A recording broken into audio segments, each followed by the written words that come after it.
Okay, everybody, welcome back to episode 39 of the More Doors podcast. My name is Matt Buchalski. I'll be your host today. We are here with an amazing guest, Ian Koniak. We're going to tell a little bit about his story and how to become the best of the best, and ultimately how to use that to fuel other endeavors and a lifetime of legacy wealth building. We'll be back with all the details right after this.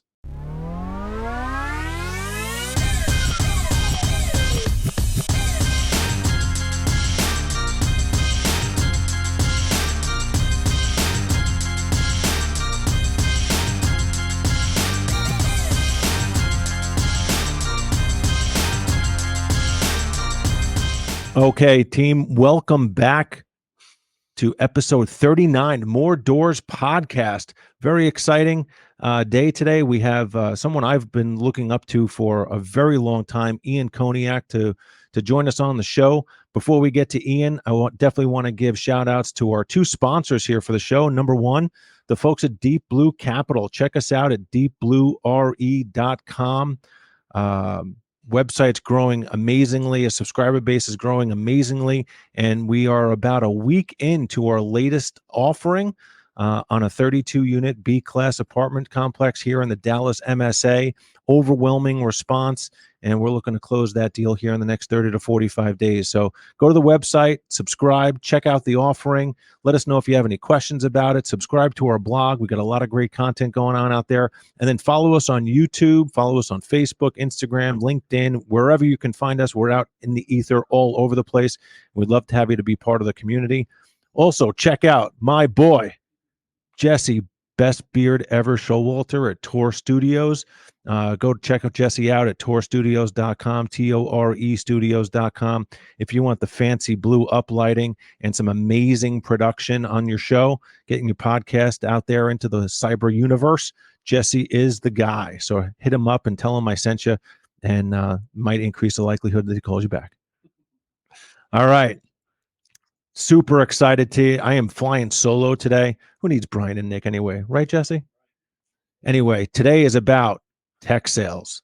Today is not just about tech sales. Today is about being the best of the best in tech sales and how to, make a lot of money doing something that you're passionate about and ultimately amplifying your income in various other ways. And when we thought about the genesis of this show, one name came to mind, and his name is Ian Koniak.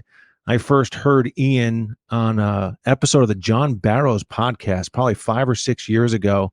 And I was like, wow, this guy's an animal. And I've been following Ian since, and he's got an amazing story to tell. So we try and not steal our guest thunder by, putting their bios in our own words. So I want to welcome Ian to the show. How you doing, Ian? Great to be here, Matt. Thanks for having me on. Of course, dude. I've been so excited about this. You have no idea. I don't want to do your background or history any sort of injustice. So maybe you can take a minute or two and tell our guests a little bit about yourself and where you're coming from. Yeah. So I am the CEO and founder of Untap Your Sales Potential. We are a sales training company that helps tech salespeople go from good to great. And I'll ideally make between $500K to $1 million working in tech sales, which is incredible to say out loud, and it's very possible to do. And we have lots of people doing it. And so that's what I do now. Before starting my company about 4 years ago, I was working at Salesforce for 9 years, selling enterprise software to their largest Fortune 500 accounts for 9 years. And before that, I was the director of sales over at a company called Rico, which was more transactional nature, but I was their director of sales. I ran a team of 80 people. We were doing about 60 million per year, 70 sales reps, 10 sales leaders. So I have that kind of leadership background as well as the individual contributor background, and only really worked at 2 companies my whole career, and then decided to go off on my own. And this year we'll be an Inc. 5,000 companies. So things are going real well. Amazing, dude. Amazing. Congratulations on that distinction. That's super awesome. So, like I mentioned, I listened to your episode with John many moons ago, and I was captivated at that time based on kind of your approach to enterprise sales, and forget about the money that you've made and the impact that you've had. It was very easy for me to see that you're best of the best in what you do. So, I don't want to, again, do you any sort of injustice, but saying you worked at Salesforce is one thing. Can you tell our listeners like what level of achievement that you had while you were there? Well, it's interesting. The first few years at Salesforce, so I came from like copiers and printers, and it was very transactional. And because I was in a high position at Ricoh, I was given the opportunity to go to the enterprise level at Salesforce. And my first year, I mean, the way that most or many sellers sell was the way that I sold going into Salesforce, which was high activity, high volume, and more of like a grind it out mindset. And the first year I actually got lucky at Salesforce in a sense, because I sent 15 emails to the CIO of a huge hospital network. And the timing was great. We ended up doing a 7-figure deal and I got rookie of the year. And that just kind of fueled my ego quite a bit. And I thought I was, the hottest thing in the world. And I had only 1 year in software sales experience at Salesforce. And then I tanked big time. I ended up missing quota 3 years in a row. So my first 4 years in Salesforce, 1 year I did great. And the next 3 years I didn't, because I didn't evolve my approach. I took what I thought would work in one industry and it didn't work in enterprise selling. And so I had to really go back to the drawing board, and I ended up investing $20,000 in my own money, even when I didn't really have it because I had been struggling. And this was back in 2017 in January. I kind of hit a rock bottom, and I said, I need to get help. Clearly, what I'm doing is not working. And so I joined a mastermind. I hired a coach. I started this huge commitment to personal development. And that year I finished #1 globally in Salesforce and in the enterprise space. And every year thereafter, I made club and overachieved and ended up retiring from corporate sales at 41. And to kind of give you some perspective on this, I made enough money in those 4 years to, I was averaging about $750K per year. So I made $3 million in a period of 4 years. And I'd already been pretty good at investing my money and saving and trying to live within a certain lifestyle. And I know this is a wealth building podcast, so I want to give that context as well. But when I left Salesforce, I had been coaching for a little bit on the side. I had been, going on podcasts and doing a lot of training at Salesforce on how to help others do what I had done. And, I was nervous to leave with a $750K a year, a W-2. It's hard to do that. I'm the sole breadwinner for my family. And, so to answer your question, I did great at Salesforce my last four years. The first 4 years I didn't. But the 4 years that I did great, I saved and invested in enough money where I did the math, and based on my income or based on my cost of living at the time, when I was deciding whether or not to leave, I said, if I leave and I don't make a dime for in my business, God forbid, it's not profitable and no clients come on, I could survive for 20 years, keeping my lifestyle the same and keeping my cost of living the same. And at that point, it just was like, this would be crazy not to leave. What are you waiting for? And I took the leap of faith. And fortunately, that didn't happen. But I say that because working in tech sales and doing that well enabled me to pursue a dream of being a business owner and not do so with the financial pressure that most new business owners face in terms of having to create revenue or get sales at the expense of maybe building out a great product or delivering a great customer experience. So that was my track record at Salesforce. Unbelievable. Just curious, and I know you know this number, but how much software did you have to sell to be #1 in enterprise sales at a company like Salesforce.com? Where I was, it was 6 million ARR is what I sold. So that's 6 million annual recurring revenue, new revenue. Yeah. Okay, that's not contract value because most of those contracts are 5 years. So we're talking in the multiples of 8 figures. It does depend on what year. Sometimes you get an anomaly where someone does a big contract or whatever. But the year I sold, it was 6 million new business annual revenue, annual recurring revenue on my own. So to give you context on valuations, right? A lot of software companies are valued 5 to 10x of what annual revenue. So that's like bringing 30 to 60 million in valuation to Yeah. an individual company. So that was what did it. I'd say in general, the year after that, I was in the top 5 globally. I sold 4 million. So I sold 10 million in a period of 2 years, right? And that's ARR. So you're talking about pretty big numbers. That is not total contract value, because if you work at AWS or Microsoft, sometimes you're managing I have clients with $15 million annual quotas, but 12 million of that is renewal. So this is all net new business. So I still had renewals of 5, 10 million that I was managing on top of that. So we're talking in the 8-figure when you factor in current plus expansion revenue, but just purely new business, how we're measured and paid, it was 6 million. Unbelievable. Congratulations. Thank you. So you alluded to the fact that, or you said that you had a great year 1, slow couple of years, then you hit rock bottom and you made some investments in yourself, which propelled what sounds like an amazing run and really kind of changed your life and set you up for your future. So like you also said that at your previous employer, you were kind of in a high volume, high transaction business. Tell us a little bit about that evolution and what you changed about yourself and your approach that really propelled you to be the best of the best.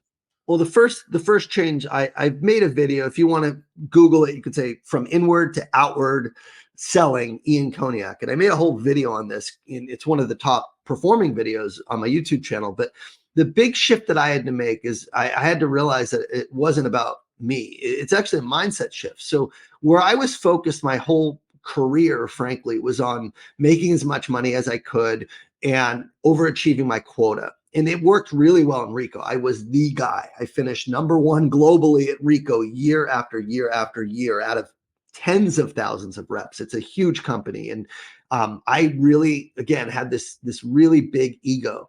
And when I missed quota 3 years in a row, it was like, it wasn't just that I was, ashamed or sad. I mean, I literally was demoralized.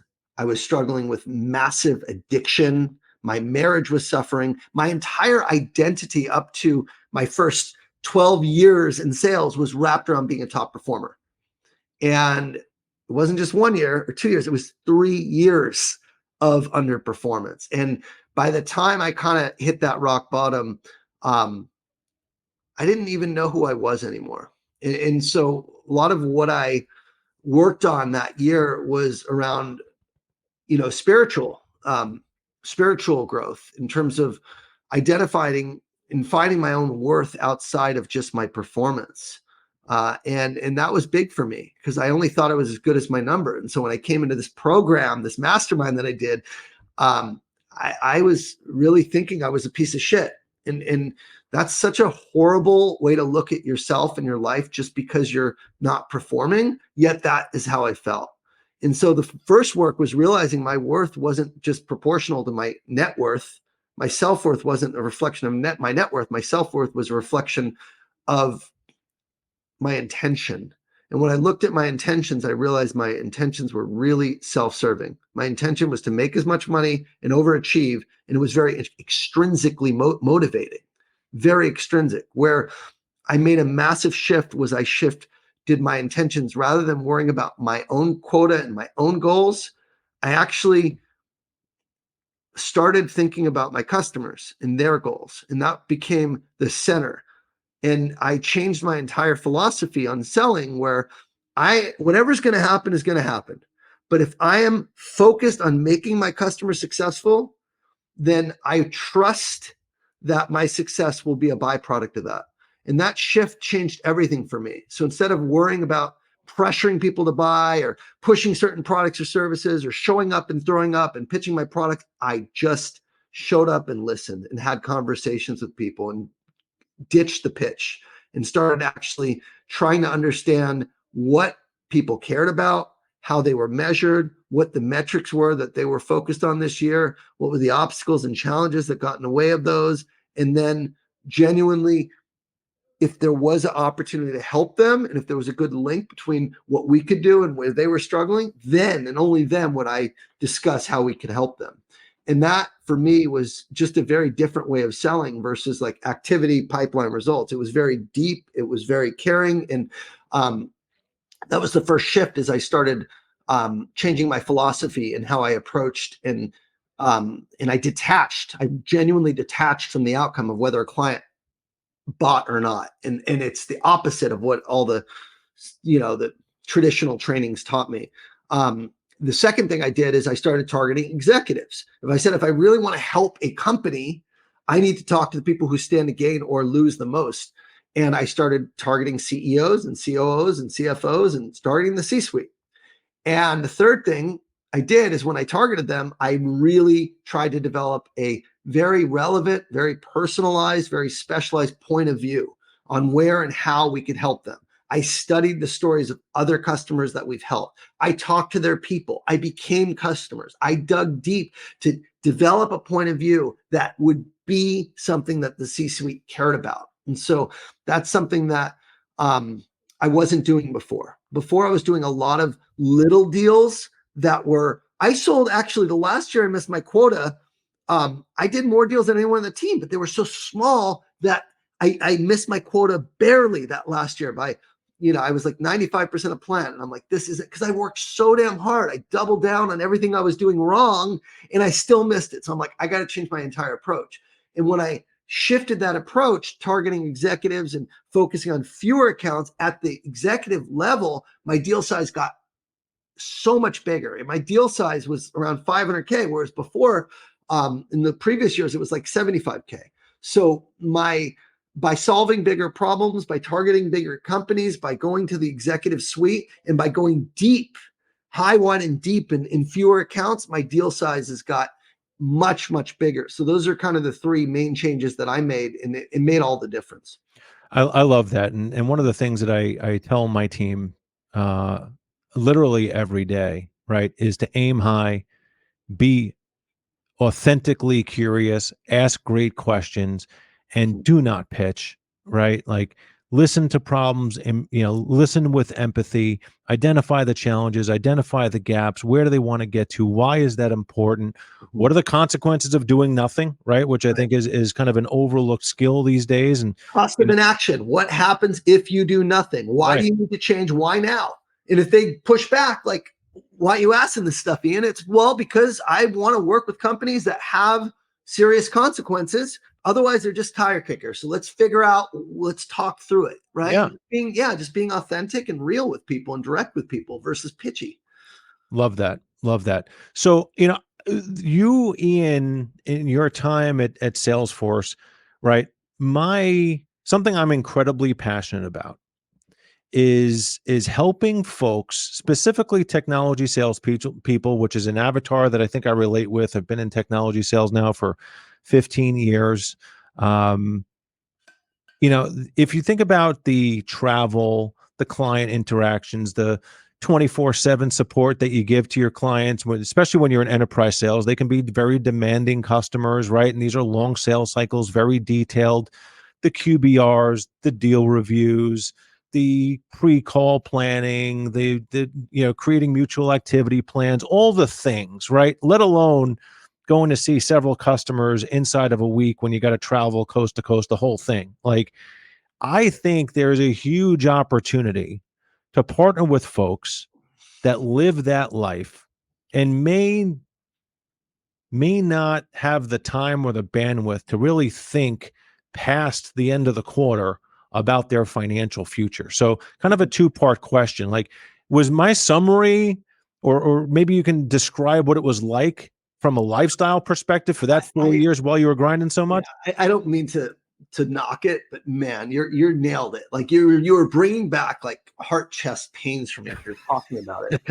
I'm comparing this to what my lifestyle is now. You see me in a t-shirt, I'm chilling. Like my life is really flexible right now. I make my own hours. And when you're working in enterprise tech sales, you are subject to your customers' demands. There's massive deals with a lot of pressure. You're being sandwiched with leadership and their demands. And it is my good friend Jamal Raymer, shares a story. Like he had physical symptoms and physical ailments from the stress. And I hear that over and over again. And I think you described it perfectly, but it's extremely stressful. It's extremely demanding. It doesn't have to be, but it's the nature of the beast. And for me, yeah,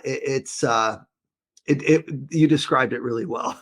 Okay, great. So it's an unfortunate, thank you, but I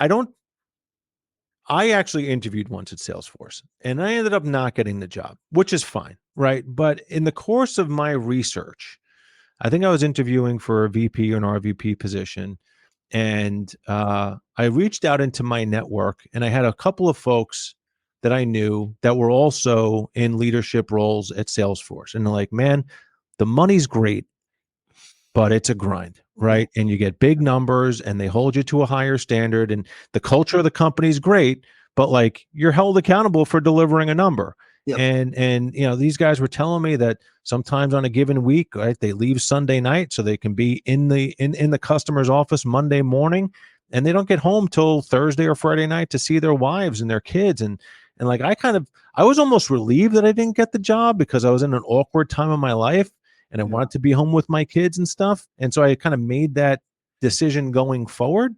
But that's a tough call to make when you see friends of yours and former colleagues of yours making, mid to high six figures, approaching seven figures, selling what was arguably the hottest piece of software in the market for a really long time.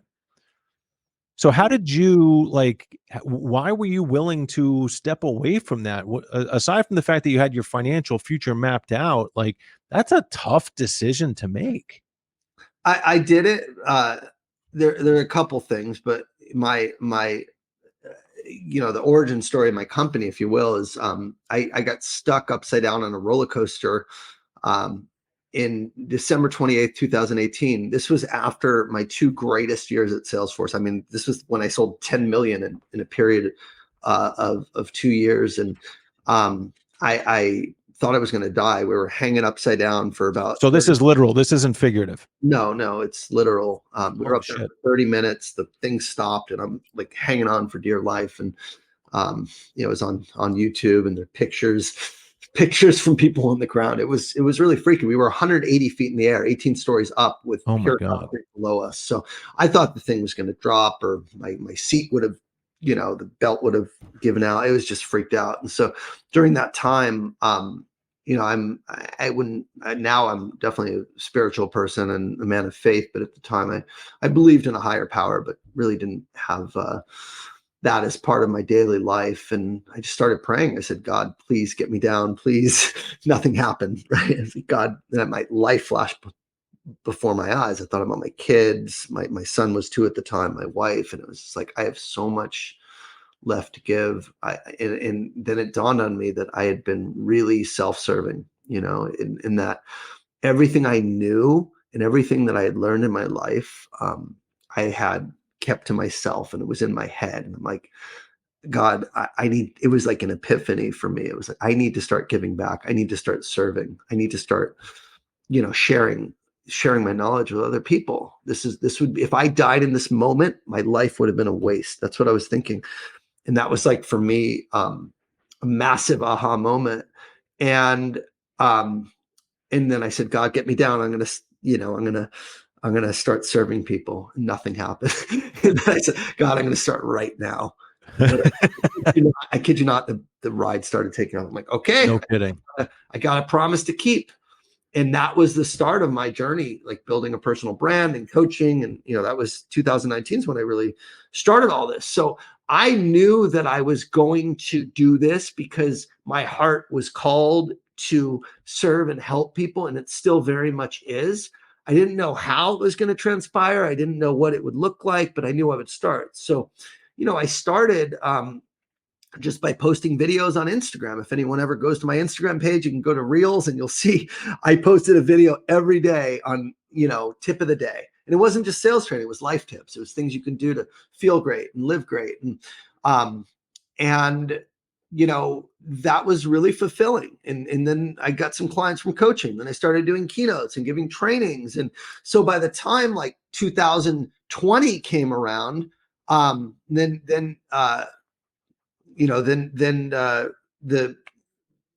pandemic hit. I was already kind of had this momentum. I was a year in, And then my life hit another halt. It hit another halt. And I won't get too detailed because I know we don't have a ton of time left, but let's just say I was working on my business. I was at Salesforce, then I had a personal brand I was growing, but in all the while I was neglecting, my family, right? I was growing more distant from my wife. And I also still hadn't addressed my addiction. I hadn't addressed it. And all the shit came crashing down in February of 2020, right before the pandemic hit. And, I confessed to my wife some of the addictions that I was struggling with, and I got into recovery. I got into addiction recovery, and I stopped the personal branding. I stopped even Salesforce. I told my boss at the time, "Hey, I may not be a top producer. I need to save my family right now." My wife was pregnant. Again, I won't get into all the details. You can certainly Google me and find more details about the story. But I spent a year intensively working on myself and my recovery. And all the while, my business continued to thrive. And I started sharing things that were more personal. I started helping men with addictions. I cut out watching porn entirely. I cut out getting drunk, smoking pot, Adderall. I just completely changed the things I was doing. And my life, I was saved. I genuinely was a different person, and became a Christian, and all of these things happened. And by the time 2021 happened, I knew that my calling was to help people not just sell more, but really live their life in a way that was authentic and also real, and not having secrets and not having a double life. So I kind of infused that into my program in terms of teaching mindset and teaching habits and teaching what I call addition by subtraction, which is removing the things that don't serve you so you can be the best version of yourself, like really getting down to the soul level of who you are, and living your values, and living with integrity, all the things that I hadn't been doing, even though I was so successful.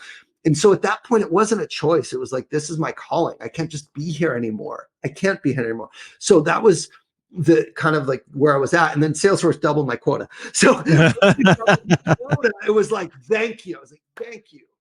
Perfect. Because it was still hard to leave that lifestyle, that job. And once they did that, I'm like, I did the math, and I already had a bunch of clients. I'm like, guys just made it way easier. Well, that propelled me in 2021. I officially cut the cord. 21, 22, 23 have been by far my biggest years. I mean, I'm doing exponentially more than when I was as a W-2 employee. And that's allowed me to just like beyond anything I could comprehend. And again, I feel grateful and thankful every day, but it's because I'm still leading from this place of service. All I think about is how to help my clients succeed. All I think about is making my products better, and getting the right people on board, and investing. And it's like, I'm in a different realm than I ever was working there. So I took the leap of faith because I had a deep calling and a deep vision of service that I could no longer fulfill at Salesforce, where I was making companies more money and making people efficient, but I wasn't having the impact that I knew the world needed. So when they doubled my quota, that made it super easy, Matt, for me to just say, thank you, and I'm out. And it was the best decision I've ever made in my life, for me, for my business, for my family, for my customers. And we're just getting started. That's the best thing. Awesome. I have a ton of admiration for what you've done, and it's hard, right, to like get the golden handcuffs and the W-2 handcuffs off. I mean, I've been talking about it for a while.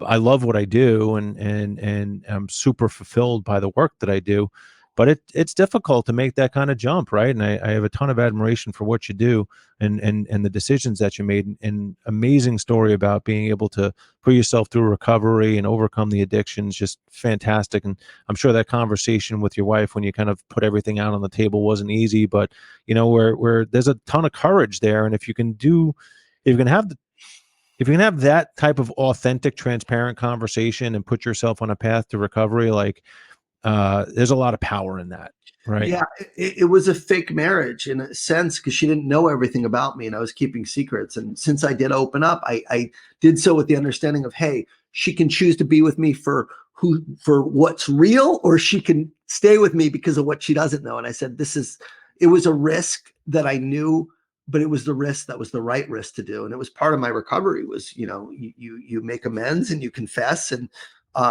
And yeah, it was super hard and very scary. It was the scariest thing I've ever done. But thankfully, my wife is also a woman of faith and she believes in forgiveness. And she saw I was putting in the work. And our marriage, we celebrated our 10-year anniversary last year, and it's the best it's ever been. And we are one. We're a team. And I could not do what I do without the support of my wife and the belief in me. And she's amazing. So is the best thing that I ever did was confess and kind of come clean. And honestly, once you do that, you don't want to build another bank of secrets up. So for Right. me, that was really liberating. And honestly, it's so sad to me, but there's just I know a lot of men who behave badly and do things when they travel and keep secrets. And I see it all the time. And I saw it in sales. And I'm thankful that that's kind of the dark side of some of the entertaining and all the crap we used to do. And I that's the real work I want to do long term, right? I'm building my business and we're helping salespeople sell more, but I want to help men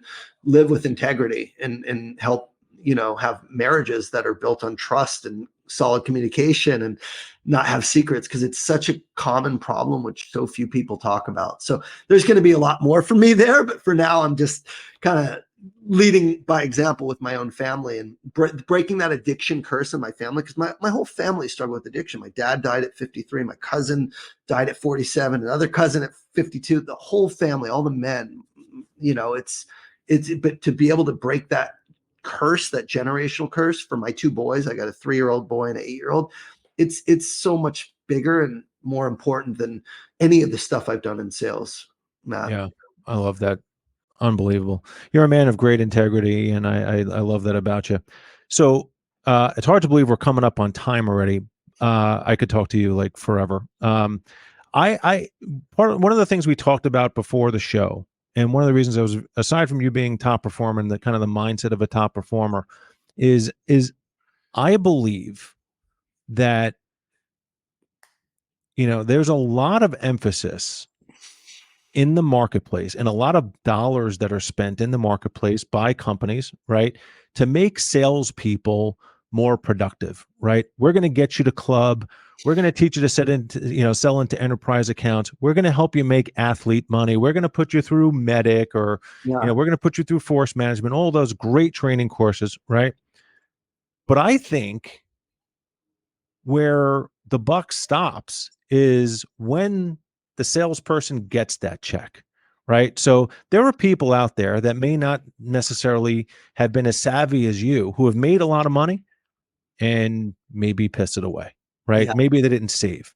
Maybe they didn't see that income as a way to generate more income. I use the term amplify your income a lot. So at what point did you realize that you needed to do that and then ultimately learn how you should?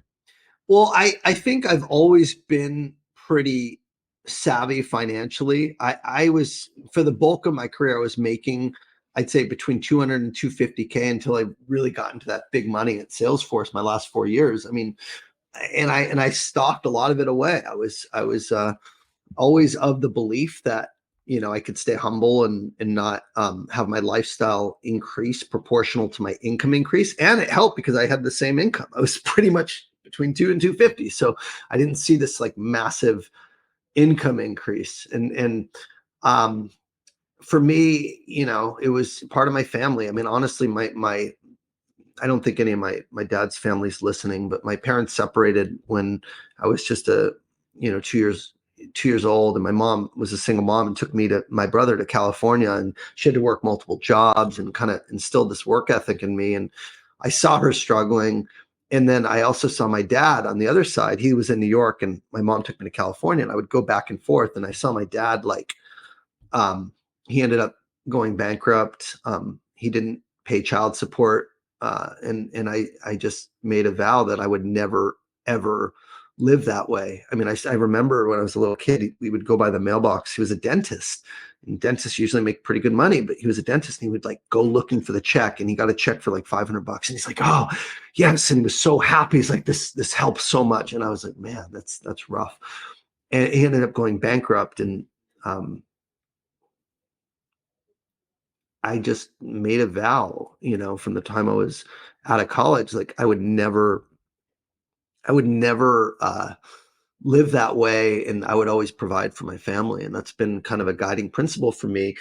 And in doing so, I knew I needed a nest egg. I needed to save. So, I mean, I bought my first house after I'd been working for 6 years. I was 29. I bought my first house, and um, I had, got a financial advisor when I was, 26, and I always was kind of cheap in how I live my life. I definitely am not anymore. To be very clear, I have a very nice lifestyle now, but at the time, and until really I got married, I had a pretty moderate lifestyle, and I was making 2 to 250, so I was able to save quite a bit. And then what ended up happening is in 2017, I made my first $1 million, right? That's the year I finished number one. And I took 600K of that and I put it towards my house, which is a $2 million house. And then I kept the condo. So now I had someone else paying the rent on the condo. But I didn't change my lifestyle really until I started making big money at Salesforce. And even then I started investing the big stuff cash. I didn't like take on a lot of debt. So I had like a 2.75% interest rate on my main house. And then we put a pool in and we put some improvements there, but my mortgage was still pretty light relative to, because I put a lot of money down on the house. So my lifestyle wasn't that inflated. And then at that time, then I started making between 500 and a million. So I was making 750, but my lifestyle was still similar apart from putting this money down to buy this other house. And so I was able to save even more. And I always had this philosophy of like, live within your means and invest the rest. Right. And so when I started making the big money, I kept that philosophy because it was with me my whole life. And because I was investing the rest and I was putting it in the market and buying real estate, my two preferred investments are index funds and syndicated real estate. And because I was doing that and I had the condo and then I had a home and then other homes and apartments through syndicated real estate, it just kind of started compounding and compounding. So it's been compounding now for, 7 years. And I've been making now north of 7 figures every year for the past, since I was a business owner for sure. And even before that, it was still 750. So you have this lifestyle, you keep the same, and then your income goes way up, your savings are going to go massively up. And then you add compounding on top of that, all of a sudden you're a multimillionaire. So I think that for me has been everything. It's live within your means, invest the rest, stay humble, don't be flashy, right? Just kind of basic principles and invest consistently. I always am a big fan of dollar cost averaging. So I invest, I'm not trying to time the market, right? I'm always investing every month. And I'm investing in a broad portfolio, right? I have index funds, which cover the whole S&P, and I have real estate syndication. So I have a good kind of mix, which I'd say is pretty conservative. But over time, if you're in the market long enough and you're taking advantage of compounding and you're making good money, that's how you build wealth. So that's always been my philosophy, and it's just gotten more compounded as my income has gotten higher. Amazing. Amazing. We are aligned on so many things, and I mean, I could talk to you, pretty much all afternoon, but I know you got to jump. Ian, this has been absolutely eye-opening for me, and it's great to finally hear you, in person, and I'm so thankful to have you on the show, and love to have you back at some point and really kind of dig into this even more deeply, because anytime. If you want to talk about wealth building and the mindset of wealth building and living with your means and like knowing your worth inside without having to show everything. I mean, I truly believe in this stuff, and it does create security. It's not a bad thing to want to make a lot of money because it lets you do the things you want to do. I don't care what you want to do. You don't need to go do a business like me, right? If you want to go on a beach and, chill with your family, if you want to play golf, it doesn't matter. It gives you that security to be able to do what you want, when you want, with who you want, for as long as you want. And that is why we work so hard and continue to do so.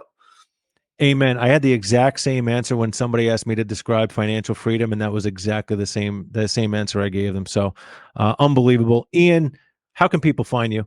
So a couple things. One, just go to LinkedIn, right, where you found me, Ian Koniak. Connect with me, follow with me. If this resonated in any capacity, send a DM. I got a YouTube channel, Ian Koniak. If you're interested in coaching, if you're a salesperson who wants to get to that next level and change your life, Untap Your Sales Potential is my website. Untap Your Sales Potential. Just there's a book a call button. You can book a call with my team. We'll give you a free coaching session and talk to you about what you're looking for and see if it's a good fit, if you do want to work with me.